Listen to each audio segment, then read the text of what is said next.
মেয়েদের বাবার বাড়ি যেতে নাকি খুব ইচ্ছা করে, কিন্তু জানো, একটা সময়ের পর মেয়েরাই আর বাবার বাড়ি যেতে চায় না। কারণ তখন সে শুধু মেয়ে থাকে না, সে হয়ে যায় একটা সংসারের দায়িত্ব। আজকে তোমাদের একটা খুব বাস্তব কথা বলবো বন্ধুরা। আমরা ছোটবেলায় বাবার বাড়ি মানেই ছিল স্বাধীনতা, আদর, নিশ্চিন্তে ঘুম, মায়ের হাতের রান্না, বাবার স্নেহ। কিন্তু বিয়ের পর ধীরে ধীরে সব বদলে যায়।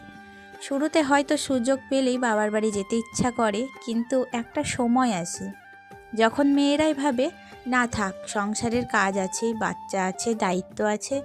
তখন আর কেউ বাধা দেয় না, নিজের মনই নিজেকে আটকে দেয়। আসলে মেয়েদের বাবার বাড়ি যাওয়ার একটা সময় থাকে।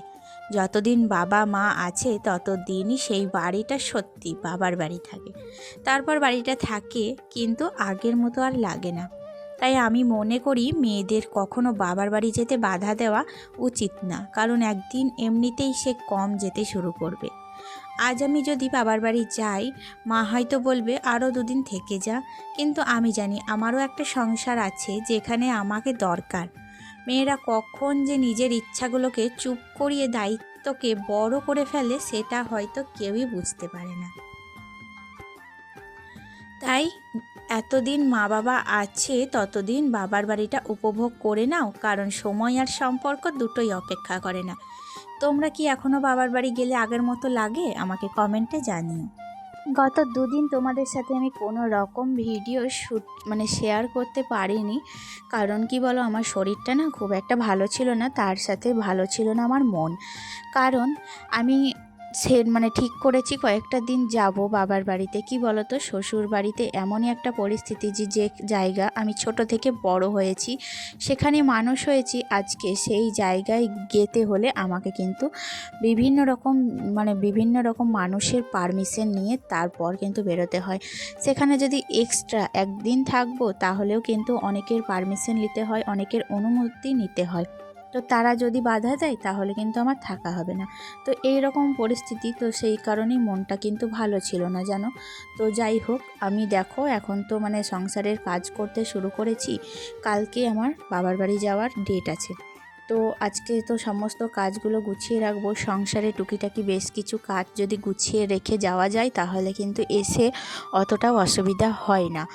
আর যেহেতু আমি জয়েন্ট ফ্যামিলিতে থাকি, তো সবারই মন জুগিয়ে, সবারই মনে ভালো একটা পারমিশন নিয়ে তারপরেই কিন্তু আমাকে বেরোতে হবে। তো আমি এক সপ্তাহে ডেট দিয়েছি, আসলে 4 মাস ধরে যায় না। আমার বাবার বাড়ি যাওয়া কিন্তু খুবই কম জানো তো বন্ধুরা। মনে ইচ্ছা করলেও কিন্তু আমি যেতে পারি না। আর যদি মনে করি যে একটু একদিন বেশি থাকবো, তাহলেও কিন্তু থাকতেও পারি না। তো এটাই হচ্ছে আমার প্রবলেম। সেই কারণে যাওয়ার সময় মেয়েদের মনে যে একটা আনন্দ থাকে, এক্সাইটমেন্ট থাকে, আসার সময় কিন্তু সেই আনন্দটা কোথাও যেন হারিয়ে যায়। মনে হয় আবার সেই একঘেয়েমি সংসারে যেতে হবে, আবার কিন্তু সেই একঘেয়েমি সকাল থেকে রাত অবধি, আবার সেই দায়িত্ব, আবার সেই কাজ, সব কিছু। আর এই 7টা দিন যে আমরা সংসার থেকে ছুটি নিয়ে আসি, আমাদের মনের মধ্যে কিন্তু বিভিন্ন রকম প্ল্যান থাকে। আমরা কিভাবে দিনগুলোকে কাটাবো, কিভাবে ঘুরবো ফিরবো, সব কিছু মনের মধ্যে প্ল্যান করে তবেই কিন্তু আমরা আসি। তো যাই হোক, কি বলবো তোমাদের বন্ধুরা, সবই তো তোমরা বুঝতে পারছো। কারণ আমার মতো সিচুয়েশন শুধু আমার বলে নয়, এমন অনেক মেয়ে আছে যাদের আমার মতো সিচুয়েশনে পড়তে হয়। বাবার বাড়ি যাওয়ার ইচ্ছা থাকলেও তারা কিন্তু যেতে পায় না, এবং গেলেও 1-2 দিন, তো তার বেশি কিন্তু তারা থাকতেও পায় না। আসলে কি বলতো, আমার সাথে এরকম পরিস্থিতিটা হতো না। তো আমার বিয়ে হয়েছিল যে বছর, সেই বছরই কিন্তু আমার বাচ্চাও চলে এসেছিলো পেটে। তো সেই একটা বছর কিন্তু বিয়ের পর আমি বাবার বাড়ি আসতে পারিনি একেবারে। বাচ্চা পেটে 9 মাসে এসেছিলাম। এবার কি বলতো, বাচ্চাটা যখন হলো তখন কিন্তু বাচ্চা হয়ে 3 মাসে আমি চলে এসেছিলাম শ্বশুরবাড়ি। আর শ্বশুরবাড়ি এসে করোনা আরম্ভ হয়ে গিয়েছিল। তো তখন থেকেই কিন্তু আমার যাওয়া আসাটা খুব কমে গিয়েছিল। তো সেই রীতিটাই কিন্তু শ্বশুরবাড়িতে রয়ে গেছে, যে যাওয়া আসাটা খুবই কম হয়ে গেছে। তো আমার তো খুবই ভীষণ মন খারাপ করে যে কোনো অনুষ্ঠানে, কারণ আসতে ইচ্ছা করে তো আসতে পাই না। ওই একবার আসি, আমাদের গ্রামে বিরাট অনুষ্ঠান করে, রথের অনুষ্ঠান যখন হয় তখন কিন্তু একবার আসি। তখন কিন্তু আমার আসতে একদমই, আমি তখন কাউরির বাধা শুনি না, এরকম একটা পরিস্থিতি। তো যাই হোক, দেখো এদিকে তো তরকারি পাতি সমস্তটাই কেটে সংসারের কাজ গুছিয়ে রাখলাম। আর ততক্ষণে চলে এসেছিলো একটু খেজুরের গুড়, তো বছরের শেষ গুড়, তাই তাই কিন্তু আমি 2 কেজি মতো গুড় নিয়ে নিয়েছিলাম। তো তারপরে আমি কী করেছিলাম, এই গুড় দিয়ে ছাতু দিয়ে না আজকে জলখাবারে মুড়ি খেয়েছিলাম। অনেক দিন পর সেই ছোটোবেলার ফিরে পাওয়া স্বাদ ভুলতে পারিনি। তো ইচ্ছা করছিল খুব খেতে, তো খেয়ে নিলাম। আর তারপরে দেখো রান্নাটাও কিন্তু বসিয়ে দিয়েছিলাম, দেখলেই তো। পেঁয়াজ কলি, আলু আর এদিকে বেগুন আর শিম দিয়ে একটা ভালো করে মানে ঘ্যাঁটের মতো তরকারি করে নিয়েছি। তো রান্নাটা তাড়াতাড়ি করে আজকে বসিয়ে নিয়েছি। আর এমনিতেও কিন্তু বাড়ির পরিস্থিতি খুবই খারাপ, জানো তো বন্ধুরা। বাড়ির পরিস্থিতি মানে আমার ননদের শাশুড়ি কিন্তু হসপিটালে ভর্তি হয়ে আছে, মানে যখন তখন অবস্থা। তো যাই হোক, সেই কারণে মন মেজাজ একটু খারাপ। তো আমার তো যাওয়ার ডেটটা হয়েই গিয়েছিল, বাবা আসছে নিতে। তো কালকে বাবা আসবে নিতে আমাকে। তো সেই কারণে আর সামনে ওখানে গিয়ে না বাবার বাড়িতে একটা বিয়ের অনুষ্ঠানও আছে, তো সেই উপলক্ষে আরও যাওয়া। তো যাই হোক, তাহলেও তোমাদের মানে দাদা ভাই আমার হাজব্যান্ড কিন্তু যেতে পারছে না এখন। ও যদি পরিস্থিতি হয় সেরকম, তো তখন বিয়ের দিন কিন্তু যাবে। আর এদিকে কিন্তু কি অবস্থা হবে, এখন হসপিটালে ভর্তি হয়েছে মাসিমা, জানি না কি অবস্থা। তো এদিকে দেখো আজকে একটু নতুন রান্না করেছিলাম, কি বলো তো বন্ধুরা, দেখলে তো, মুসুর ডাল আর আম দিয়ে বেশ আমের ডালের কি সুন্দর টক ডাল করেছিলাম। আমার শ্বশুরমশাই তো ভীষণ পছন্দ করেছে, মানে নতুন একটা খাবার। আর এই গ্রীষ্মকালে যত টক খাবে না ততই কিন্তু ভাত মানে খেতেই দারুণ লাগে, মজা। তো কাঁচা আম এনেছিল, তো আম আর ওদিকে টক করেছিলাম, আর একটু বেগুনি ভেজেছিলাম, মাছ করেছিলাম। তো এখন কিন্তু আমি বাবুকে ভাতটা খাইয়ে দেবো, কারণ ঘি দিয়ে ভাত খাইয়ে দেবো। আসলে কি বলতো, আমরা না ভাত টাত খেয়ে আজকে একটু বাইরে যাব। আর আমার সেই গলার কাশিটা এখনও ভালো হয়নি, জানো তো বন্ধুরা। তো কথা বলতে বলতেই কখন কাশি চলে আসছে। তো ভাত টাত খাইয়ে ওকে স্নান টান করে এখন দেখো আমরা বেরিয়ে পড়েছি। আর আমি আজকে মাথায় একটু শ্যাম্পু করেছি, কালকে তো যাব, তো সেই কারণে চুলটা আমার পুরো ভিজে, তো সেই কারণে চুলটা বাঁধতেও পারিনি, ভেজা চুলেই দেখো বেরিয়ে পড়েছি। আসলে আমরা যাব একটু পলসন্ডার ব্যাংকে একটু টাকা তোলার ব্যাপার আছে। মাসের শেষ, বুঝতেই পারছো, সংসারের খরচ, আর সামনে তো প্রচুর বিয়ে গেল, আরও সামনে প্রচুর বিয়ে আছে। বিয়ে হওয়া মানেই তো মানে খরচপাতি সব কিছুই, বুঝতেই পারছো। তো দেখো এখন কিন্তু যখন তোমাদের এই সময়টা আমার কিন্তু টাকা তোলা কমপ্লিট, এখন আমরা এই যে টোটো ধরে বাড়ির দিকে রওনা দিচ্ছি। তো এই যে পলসনটা, এই যে আমরা জায়গাটা তোমরা দেখতে পাচ্ছ, দুই দিকে প্রচুর গাছ আছে। আর এখানে কিন্তু আমরা শীতকালে এটা পিকনিক স্পট, এখানে কিন্তু অনেকে শ্যুটিংও করতে আসে, বিভিন্ন মুভি শ্যুটিং, সং শ্যুটিং সব কিছু কিন্তু এখানে অনেকে আসে দূর দূরান্ত থেকে।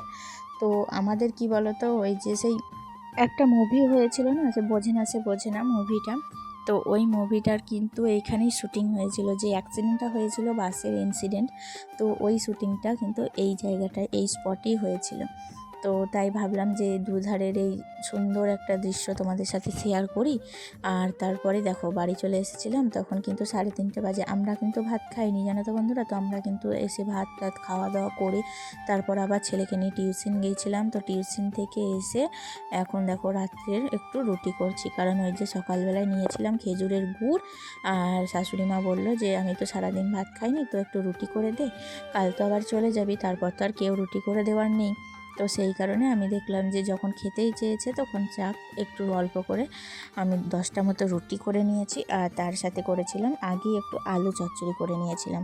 তো এই হলো আমাদের রাতের রেসিপি। তো দেখো এখন তো বাবুকে পড়তে বসিয়ে দিয়েছি, আর আমি তাড়াতাড়ি করে কাজ সেরে নেব, কারণ আবার ব্যাগ গোছানোর পর্ব আছে। তো বাবুকে কিন্তু এখন আমি খাইয়ে দেবো। আর আসার পথে একটু মিষ্টিও এনেছিলাম। তো যাই হোক, এদিকে আলু চচ্চড়ি আর রুটি, বাবু তো রুটি খেতে ভীষণ পছন্দ করে, ভীষণ ভালোবাসে। তো ওর জন্য দেখো আমি চলে এসেছি ওকে খাওয়াতে, আর ও কিন্তু বিছানার মধ্যে বসে পড়ছে। ধরো কালকে তো স্কুল যাওয়ার কথা আছে, কিন্তু আমি বললাম যে না গেলেও হবে, কারণ কালকে এক জায়গা থেকে এসে আবার মানে 10টার মধ্যে আমরা বেরিয়ে যাব। তো সেই কারণে কিন্তু জানি না কি করবে এখন। ও পড়াশোনাটা করেই রাখছে, স্কুলের পড়াটা, তো সেই কারণে এখনও পড়তে বসেছে। তো আমি দেখলাম পড়তে যখন বসেছে তখন পড়াটা করেই রাখুক, যাক বা না যাক, পড়াটা নষ্ট করে লাভ নেই। সেই কারণে ওকে কিন্তু আমি পড়াতে বসে পড়েছি, আর এদিকে খাওয়াতেও শুরু করে দিয়েছি। আর তারপরে ওকে খাওয়ানো কমপ্লিট করে এখন দেখো চলে এসেছি ব্যাগ গোছাতে। আর এত পরিমাণে আমাদের জামা কাপড় হয়েছে, তো এত পরিমাণে যে একটা ব্যাগে কিন্তু আটছিল না, তো সেই কারণে দুটো ব্যাগ করতে হয়েছে। তো আমার হাজব্যান্ডেরও বেশ কিছু জামা কাপড় নিয়ে যেতে হচ্ছে আমাকে। তো যাবে কবে জানি না এখন, কিন্তু আমাকে এখন জামা কাপড়টা বয়ে নিয়ে যেতে হচ্ছে। তো ওকে বললাম যে তুমি নিয়ে যাবা, তো বলছে না আমি পারবো না, তুমি নিয়ে যাও। আসলে আমি তো টোটো করে যাব, তো সেই কারণে অতটা অসুবিধা হবে না, ব্যাগটা বহাতে হবে না বলেই আরও বিশেষ কোনো অসুবিধা অসুবিধা নেই। তো যাই হোক বন্ধুরা, এই একটা আনন্দ যে সব কিছু মানে মিটিয়ে আমরা কিন্তু বাবার বাড়ির দিকে যেতে পারছি। আবার তো ধরো কতদিন এভাবে বাবার বাড়ি যেতে পারবো সেটা তো জানা নেই।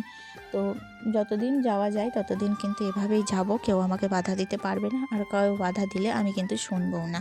তাতে যদি অশান্তি হয় তো হবে, কারণ বাবার বাড়ি যাওয়াতে কেউ বাধা দিলে আমি কিন্তু একদমই মেনে নেব না।